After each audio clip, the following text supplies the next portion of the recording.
I'm a big fan of Epoch Times. I'm a subscriber, and I'm a bigger fan of Joshua Philipp and his program, The Crossroads. Praise be to God. Good morning to you, Joshua Philipp. A real pleasure being here. It's a lot to talk about. You were recently in I think, in the state of Texas to investigate the border. What brought you to our border? Well, we hear all this stuff about the border and what's happening. I wanted to go see it for myself and try to get a feel for the situation. Typically when I do, and I'm starting investigations again with Crossroads, I should note. But typically when I do investigations, I don't like going into them with a conclusion. I like to have a general idea of what I would like to find and then see what I find through the process. And I can tell you that my findings shocked me.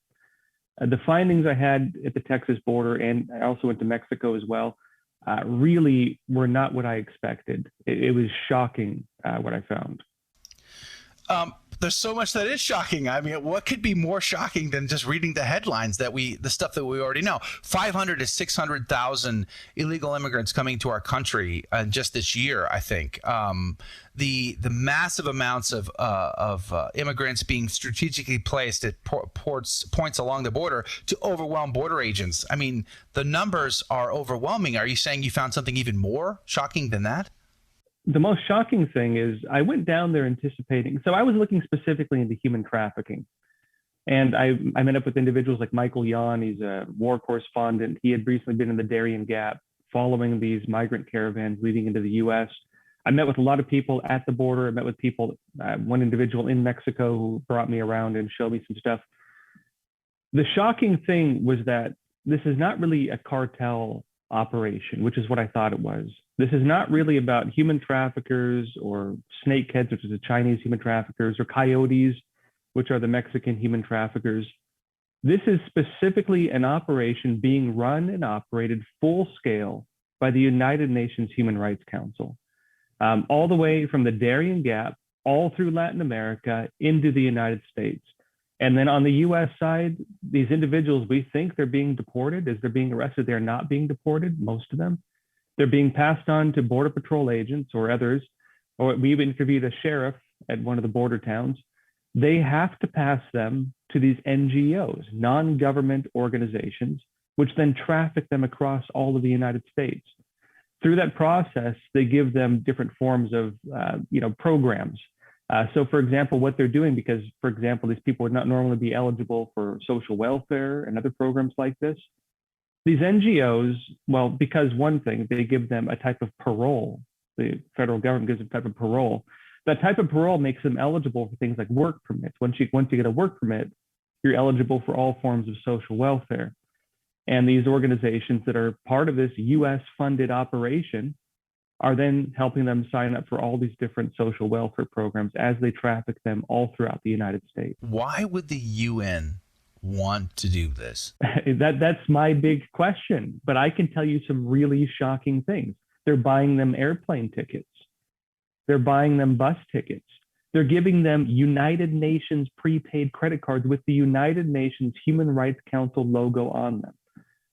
They are giving them documents because they need documents to travel through Mexico, because unlike here in the US, you need to have permits if you want to move around Mexico, or they deport you. And the United Nations, we found these folders littering the ground on the Mexico side of the border. We saw ID cards, passports discarded, airplane tickets discarded, these credit cards I mentioned, discarded all over the ground on the Mexico side of the border, just covering it. So many that if we were to pick them up one by one, it would have taken us, we couldn't have done it in one day. And basically, they're buying them all this stuff. They're giving them all this money, and there's a whole lot of money going to this organization. And keep in mind, the U.S. gives a lot of money to the UN. I also was told by individuals, I'm still in the process of verifying some of this, that a lot of the financing, even on the U.S. side, was part of a package Trump actually made originally to help local governments across Latin America try to stem the flow of illegal immigration. Biden diverted those finances and gave it allegedly to these NGOs, according to different sources I spoke with. I believe $2 billion, which is then financing the operations within the heartland of the United States. So these caravans that we keep reading about that are coming up through Mexico, and they're led by people connected to the UN, or how does that work?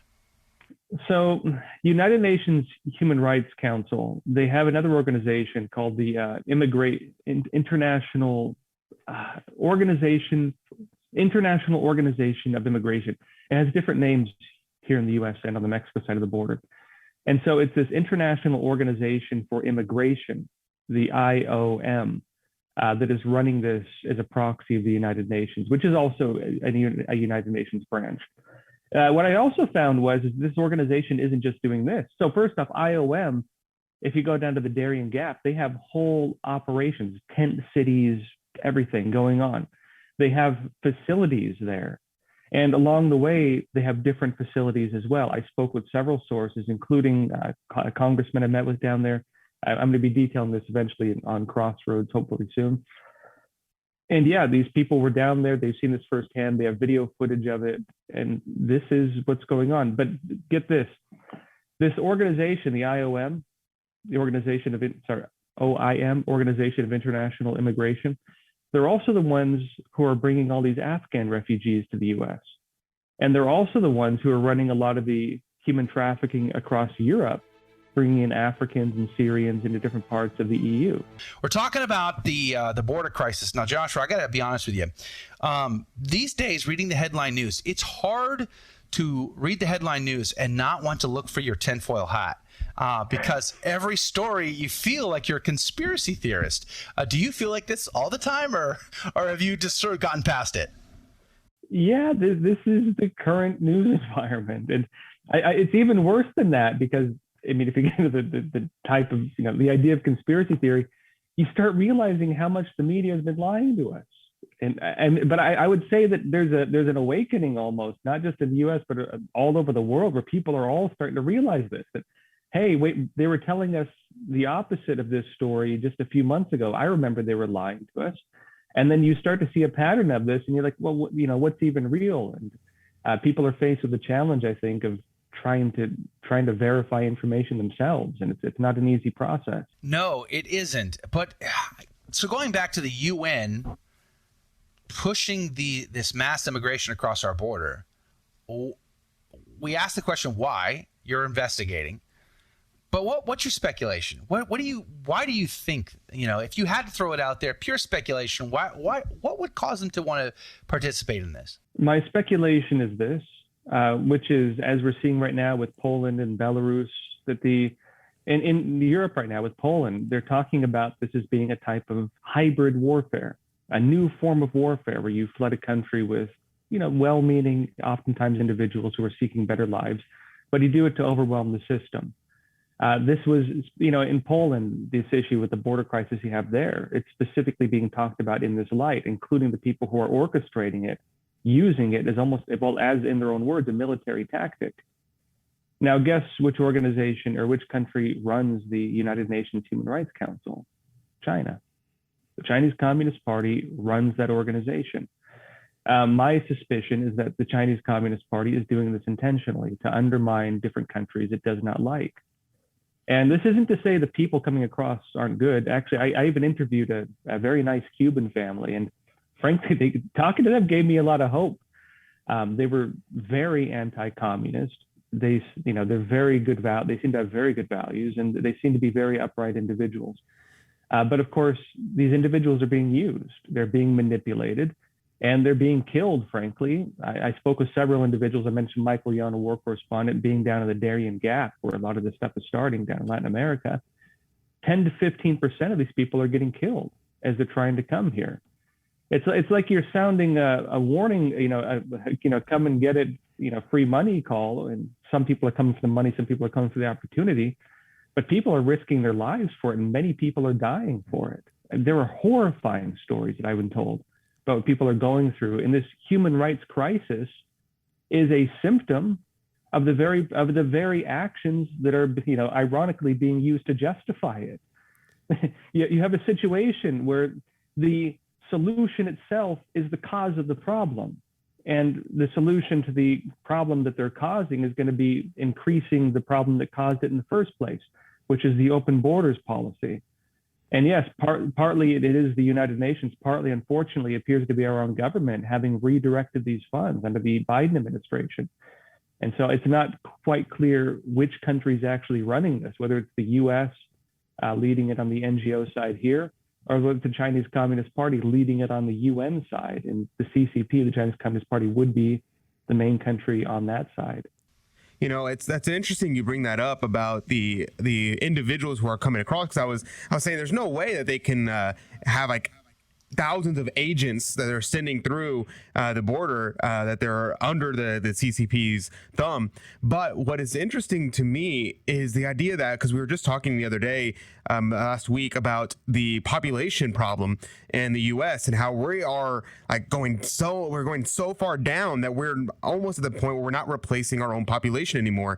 And yet we are bringing in all these people from other countries in order to, and that's helping us sustain our population. So how does this correlate with one another? The fact that we are not replacing ourselves, and the only reason why we're sustaining ourselves is by bringing immigrants, but at the same time, we don't want to have our system being overwhelmed by the immigration system. Could you speak on that a little bit? Well, you're looking at two different problems, I think. So on one side, ironically, the Democrats used to be the ones who were really hard line against this. Bernie Sanders himself even has public videos where he talks about this, where he's saying we can't have open borders and socialism, basically, because it's going to overload the systems that support it. In my personal opinion, I'd say the issue isn't so much immigration. Frankly, if people come here seeking the American dream and looking to better themselves and build, come to the land of opportunity, great. The more the merrier. I mentioned these Cuban refugees in particular really gave me a lot of hope, frankly. And they said there's more than 1 million of them looking to come here. That's what they told me. The issue you have is when they come here and they get brought into the social welfare system, really an inescapable, essentially like slave camp that, where you're relying on a master to give you what you have. And the only solution to getting more of what you have is, basically asking the government to increase the breadth of the social welfare system. That's the problem. If the people come here and they're forced to, be able to sustain themselves, which is the normal requirement for immigration in the United States, that they can demonstrate that they're not going to be a strain on the system, which is one of the things that they're violating, the government right now may be violating through this program.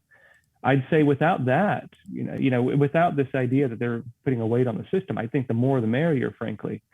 And of course, immigrating and then assimilating to this American idea.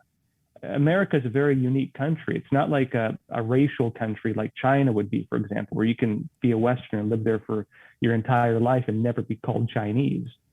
Not like Europe, where, my wife, for example, is a Cambodian immigrant. Her family escaped the Khmer Rouge, and in France, she faced really strong racism. They don't realize Europe is very, very, very racist. In America, we're a country of many different cultures, even to the extent that in Latin America as well, actually, the same racial mixes for the most part. The issue you have, though, is cultural differences on whether people believe in the American idea, and also in whether they're even being taught this in school these days, which they're not. What we can be looking at, unfortunately, is the strategic unmaking of America if the government systems are not teaching this anymore in schools, meaning it's on the parents, meaning that new generations will not even have that foundation or ability to learn it. And also whether they're being allowed to access the American dream, or they're being put into this essentially, system of a glorified slave camp of social welfare that they can never escape from, or is very difficult to escape from. Patty asked a question. My question is, why can't these countries care for their own people and with their own natural resources? Corrupt governments spreading their disease of communism through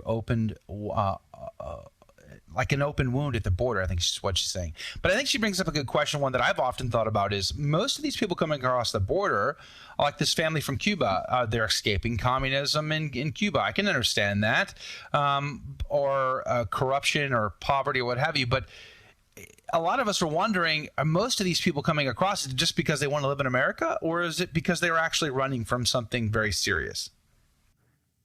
So I would categorize them in three different groups. I wouldn't say they're all the same. So basically, if you go to the border, you have two main groups, which are people seeking asylum and people seeking to just illegally immigrate and be here indefinitely. Typically, people seeking asylum are Haitians, Cubans, and Venezuelans, typically. And they will typically cross in the morning or all hours of the day and immediately turn themselves into the border guards. We watch them walk across the river up to their knees.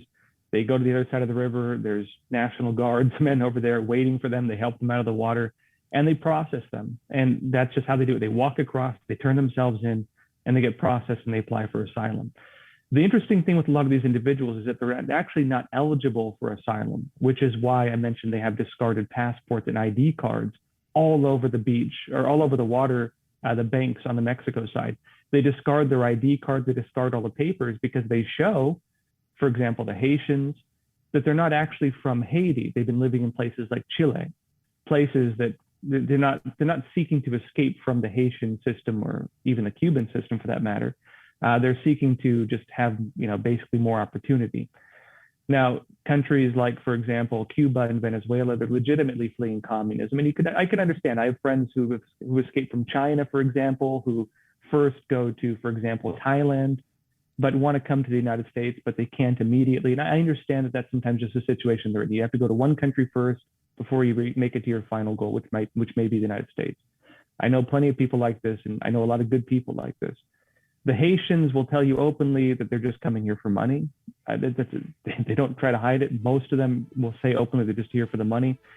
And then the other people are the ones just crossing illegally. A lot of these are the Central Americans and Mexicans who will typically cross at night and try to enter illegally, and they're the ones who will be more easily deported. And that's the other group. Well, golly gee whiz, it is a very concerning story for sure. We are out of time, though. Joshua Philipp from Epoch Times, we're grateful for you being on. Do you have any idea when you're going to release this investigation? Hopefully very soon. It's in the works. Hopefully very soon. I don't have an exact date yet. Check it out, Crossroads on YouTube. I highly encourage you to be a subscriber to his YouTube channel, but also the Epoch Times, and you can find them linked up at theepochtimes.com. Joshua Philipp, God bless you. God love you. Have a great day. Thank you. Pleasure. Thank you.